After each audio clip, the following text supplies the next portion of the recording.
Students, तो last class में अपन ने यूनिट फर्स्ट कंप्लीट कर ली थी।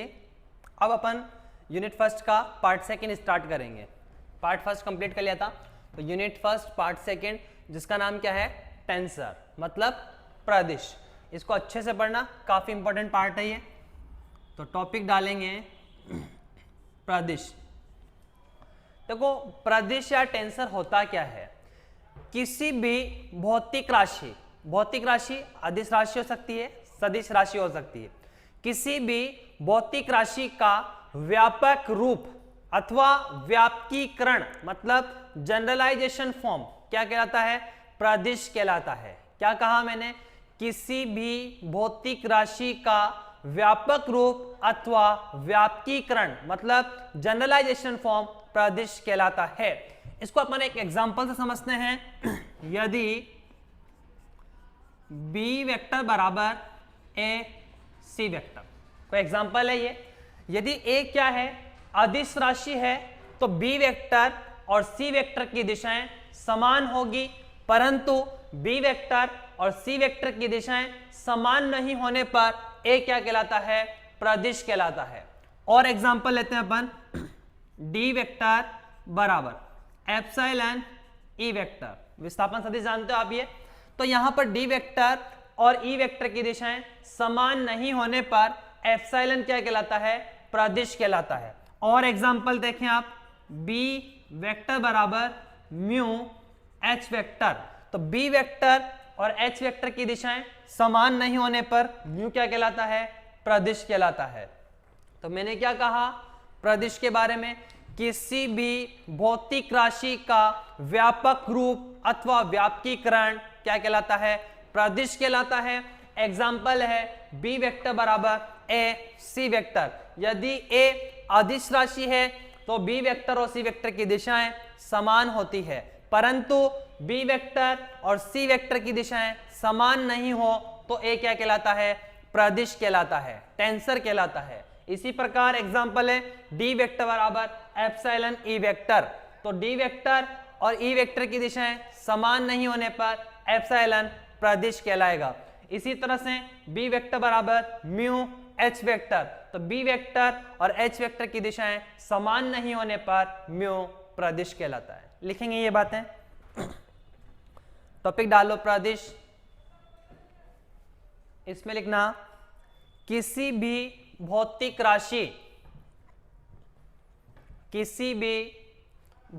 राशि कोष्टक में लिखो अदिश कॉमा सदिश, अदिश कॉमा सदिश। किसी भी भौतिक राशि का व्यापक रूप अथवा व्यापकीकरण, किसी भी भौतिक राशि का व्यापक रूप अथवा व्यापकीकरण प्रदिश कहलाता है, प्रदिश कहलाता है। फिर लिखो यदि b वेक्टर बराबर a c वेक्टर, यदि b वेक्टर बराबर a c vector. Next line में लिखेंगे a अदिश राशि है तो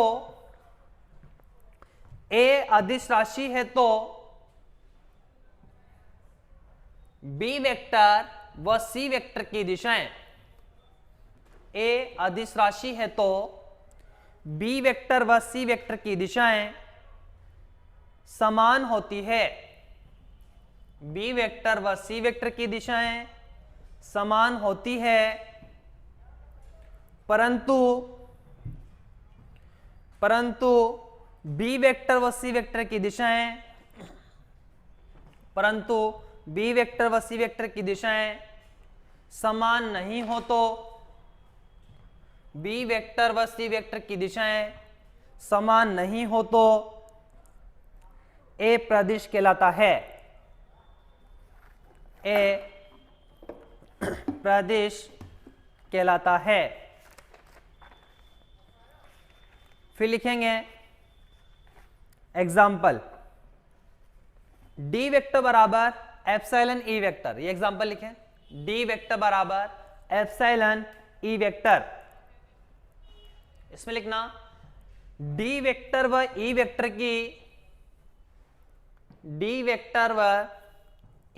की दिशाएं समान नहीं होने पर,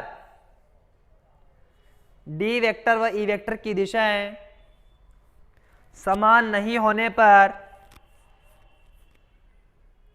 एप्सिलॉन प्रदिश कहलाता है।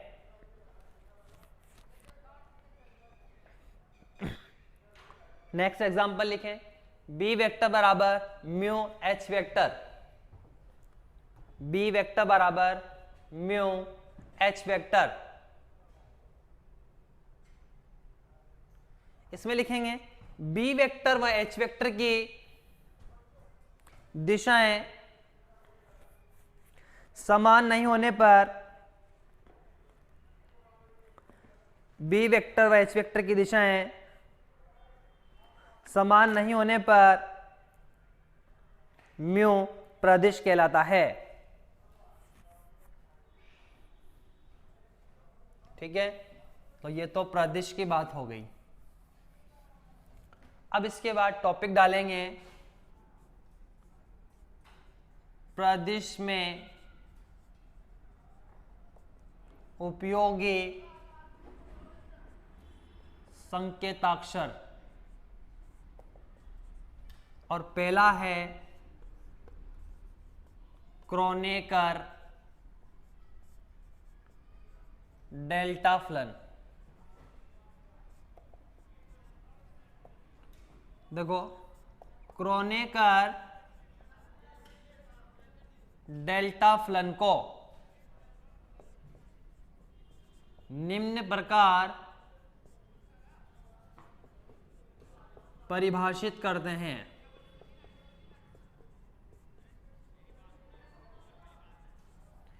क्रोनेकर डेल्टाफ्लन को निम्न प्रकार परिभाषित करते हैं। कैसे?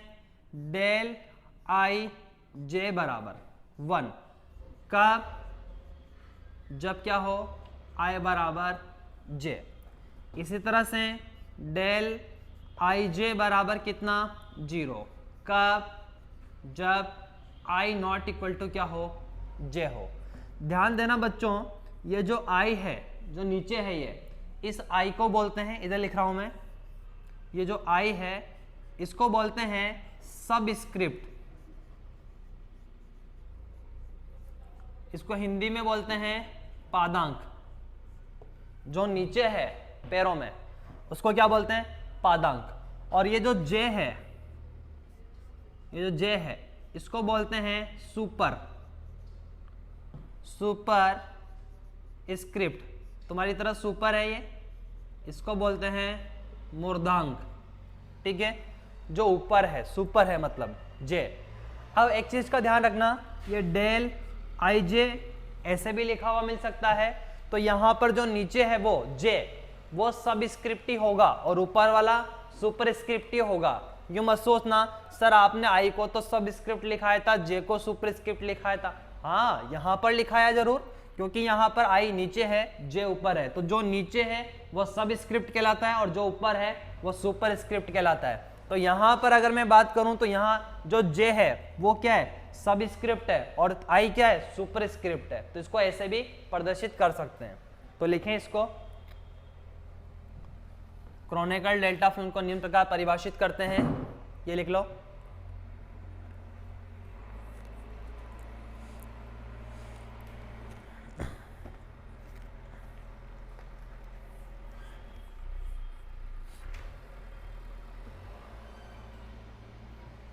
लिख लिया ये?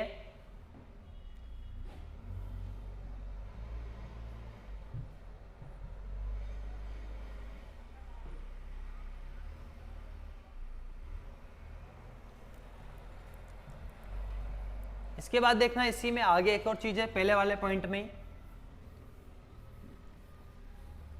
आइंस्टीन परिपाटी।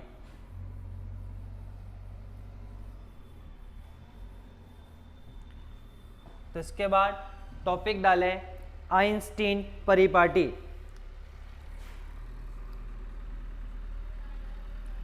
आइंस्टीन परिपाटी। देखो अपन प्रदेश संकेत पद्धति में मैं आपको एक चीज बताता हूं, जो निर्देश तंत्र के जो निर्देशांक के इस फ्रेम में वो अपन एक्स वाई जेड लेते हैं। तो प्रदेश संकेत पद्धति में एक्स को क्या लिखते हैं x1 ऊपर लिखते हैं ऐसे, y को क्या लिखते हैं x2 ऊपर की तरफ, और z को क्या लिखते हैं x3। पर अगर यही चीज किस में हो एस डैश फ्रेम में हो तो अपन x dash y dash z dash लिखते हैं। तो प्रदेश संकेत पद्धति में कैसे लिखेंगे x बार 1, y को x बार 2 और z को x बार 3। जो प्रदेश संकेत पद्धति में इस तरह से लिखते हैं तो x1 x2 x3 ऊपर की तरफ, और x बार 1 x बार 2 x बार 3 ये भी ऊपर की तरफ है बट इसमें बार है। तो यहां पर एक माना एक NV में निर्देश तंत्र के निर्देशांक लेता हूं मैं, यहां लिखता हूं माना एक NV में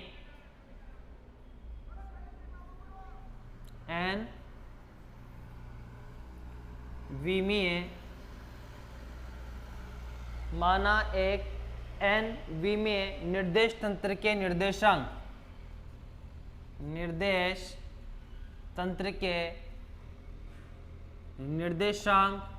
क्या है NV में है तो क्या लिखेंगे x1 x2 x3 up to x1 x2 x3 up to xn है।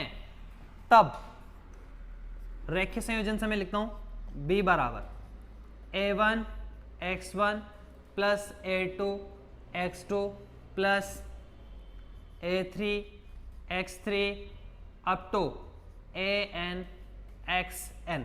ठीक है, इस समीकरण को अपन इस तरह से लिख सकते हैं b बराबर समेशन i बराबर 1 टू n ai xi लिख सकते हैं ai xi। अब देखो आइंस्टीन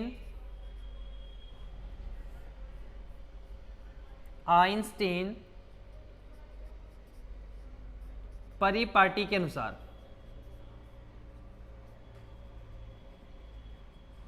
योग चिन्ह मतलब समेशन योग चिन्ह को हटा देते हैं। आइंस्टीन परिपाटी से अपन क्या करते हैं योग चिन्ह को हटा देते हैं, मतलब समीकरण क्या आई बी आई बराबर ए आई एक्स आई, और आई का मान कहां से कहां तक है 1 टू n। तो बस कुछ भी नहीं है, आइंस्टीन परिपाटी क्या है मतलब कोई भी सिर्फ समीकरण हो आपके पास, किसी भी समीकरण हो, ये तो एग्जांपल लिया मैंने समझाने के लिए, उसमें आप जो समेशन लगा हुआ है उसको हटा सकते हो। ये क्या है आइंस्टीन परिपाटी है। तो आइंस्टीन परिपाटी के अनुसार अपन क्या कर सकते हैं जो समेशन लगा है उसको अपन हटा सकते हैं। तो लिखें ये जो लिखा हुआ है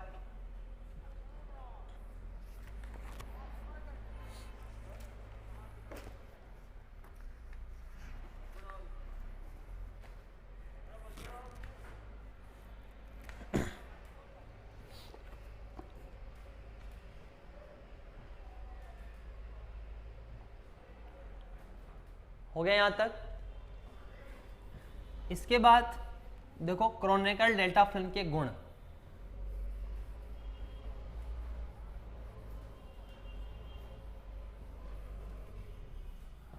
क्रोनेकर डेल्टा फिल्म के गुण टॉपिक डाल लो। क्रोनेकर डेल्टा फलन के गुण। पहला गुण है बच्चों ध्यान देना डेल आई जे के बराबर डेल आई के। इधर देखो डेल जे के बराबर डेल आई के, मतलब किसका मान हटाना है अपन को जे का मान यहां से रिप्लेस करना है। तो यहां अपने पास j क्या है 1 to n है, कहां से कहां तक है 1 to n है। तो मैं इसका LHS लेकर चलता हूं और RHS लेकर आऊंगा। तो डेल जे के बराबर वैल्यू पुट करते हैं, j का मान रखना है अपन को, i और k को डिस्टर्ब नहीं करना। तो डेल j का मान मैंने 1 रखा, फिर डेल 1 k, फिर प्लस डेल j का मान 2 रखेंगे अपन, और फिर k, फिर डेल जे का मान 3 रखेंगे अपन और ये के, इस तरह से मान रखते जाएंगे अपन। और ये i से n के बीच में, सॉरी 1 से n के बीच में एक मान i भी होगा, मतलब डेल i, जे का मान क्या होगा, i भी होगा, तो ये डेल i और ये के प्लस डेल i और लास्ट मान कितना है, n है, डेल n और ये के। क्योंकि आप लिखते ना i बराबर जे पर डेल i जे बराबर 1, इसका मतलब एक मान क्या है, i भी है अपने पास 1 से n के बीच में, तो एक मान मैंने i भी रख दिया। अब यहाँ अपन देखें कि i बराबर 1 नहीं है, तो फिर i बराबर 1 नहीं है तो कितना, 0, क्रोनिकल डेल्टा फलन की परिभाषा से। i का मान 2 नहीं है तो 0, i का मान 3 नहीं है मतलब बराबर नहीं है, 0, फिर प्लस i बराबर i कितना हो गया, 1 हो गया, तो ये डेल i के plus i not equal to n मतलब 0, तो कितना आ गया अपने पास, डेल i के, ये क्या आ गया अपने पास, RHS। इस तरह से अपन ये गुण देख सकते हैं, लिखें इसे आप लोग।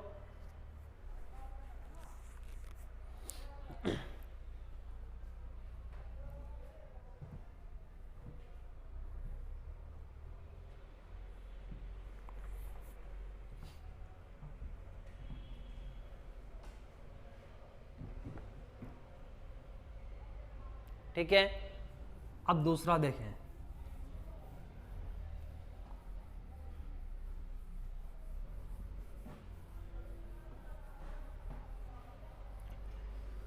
दूसरी प्रॉपर्टी है बच्चों अपने पास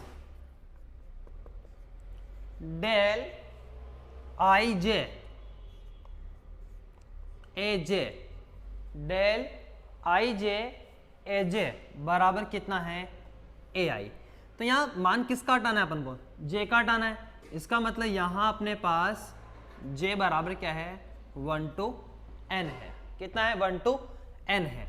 तो मैं LHS लेकर चलता हूँ, क्या है, डेल आई जे ए जे, ये LHS है, तो मान रखते हैं अपन, डेल आई को तो ऐसे रखना है, जे का मान 1 रखना है अपन को, ये A1, फिर डेल आई जे का मान 2 मतलब A2, फिर डेल आई जे का मान 3 मतलब A3, चलता रहेगा। फिर डेल आई, एक मान क्या होगा, आई भी होगा, तो ये AI, फिर प्लस डेल आई और फिर n, AN, तो i नॉट इक्वल टू 1 है तो 0, i नॉट इक्वल टू 2 है तो 0, i नॉट इक्वल टू 3 है तो 0, i डेल आई 1 होगा मतलब AI plus i not equal to n 0, तो कितना है अपने पास, ये AI, ये क्या आ गया, RHS। लिखें इसे,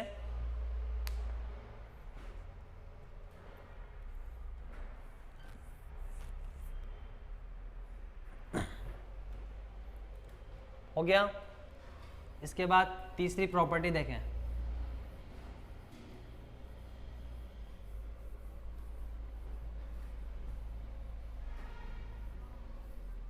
देखो तीसरी प्रॉपर्टी है, यदि x1 x2 x3 up to कहाँ तक, xn स्वतंत्र चर हो तो del x i upon del x जे बराबर डेल आई जे। इसको अपन ऐसा लिख सकते हैं, del x i upon del x जे बराबर कितना, डेल आई जे। तो इस प्रॉपर्टी के आधार पर अपन को अब बाकी प्रॉपर्टियां प्रूफ करनी है। तो पहले इसे लिखें आप, del x i upon del x j कितना, डेल आई जे। चौथी प्रॉपर्टी आपके del x i upon del x j और del x j upon del x के बराबर डेल आई के, ये अपन को प्रूफ करना है। देख लो, del x i upon del x j और del x j upon del x के बराबर कितना, डेल आई के। ये वाली प्रॉपर्टी अपन को यूज करनी है।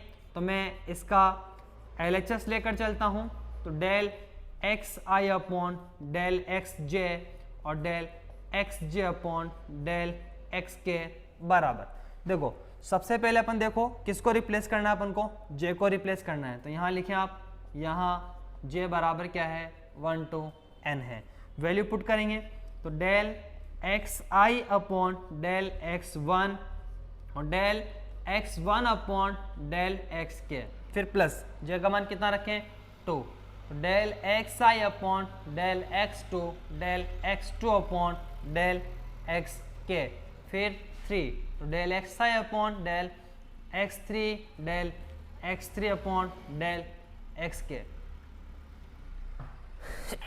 सॉरी, वैल्यू पुट करते जाएंगे अपन, जिनके बीच में एक मान आई भी होगा, तो del x i upon del x i और del x i upon del x k, plus del x i upon एक मान n है तो del x n upon del x के।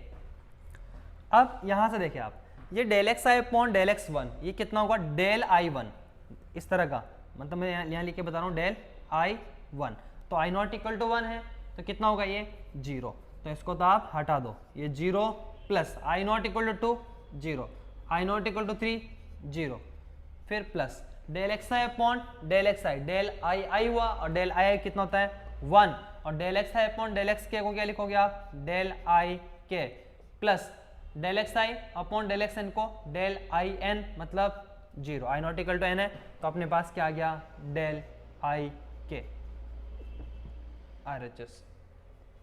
लिखें इसे,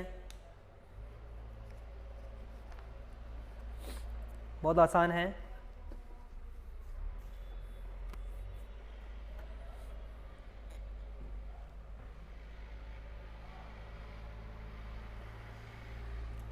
इसके बाद पांचवी प्रॉपर्टी है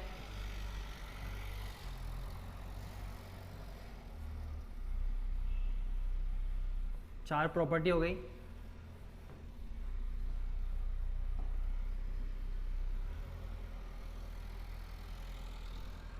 देखो पांचवी प्रॉपर्टी अपने पास डेल आई आई बराबर कितना n है, इसका मतलब यहाँ i का मान कितना है 1 to n है। मैं LHS लेकर चलता हूँ तो LHS लेंगे डेल आई आई बराबर, वैल्यू पुट करें 1 रखें तो डेल 1 1, फिर डेल 2 2, डेल 3 3, चलता रहेगा सारा मान ये। तो ये 1 बराबर 1 है तो इसका मान 1, 2 बराबर 2 है तो 1, 3 बराबर 3 है तो 1, और ये सोन, तो इन सबको जोड़ेंगे तो कितना आएगा n, ये RHS।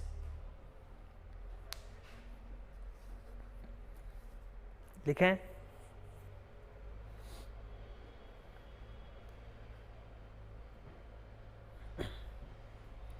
इसके बाद छठे नंबर की प्रॉपर्टी अपने पास,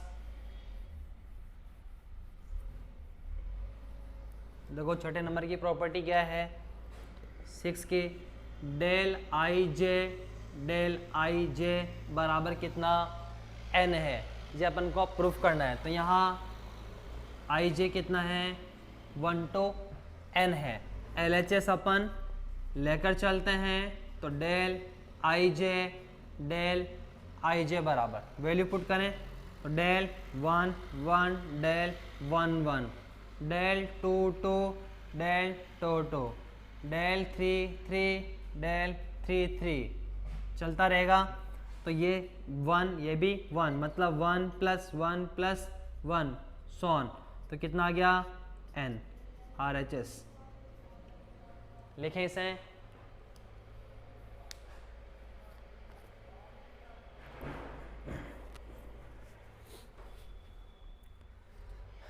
इसके बाद लास्ट प्रॉपर्टी बची है अपने पास, देखें क्या है वो।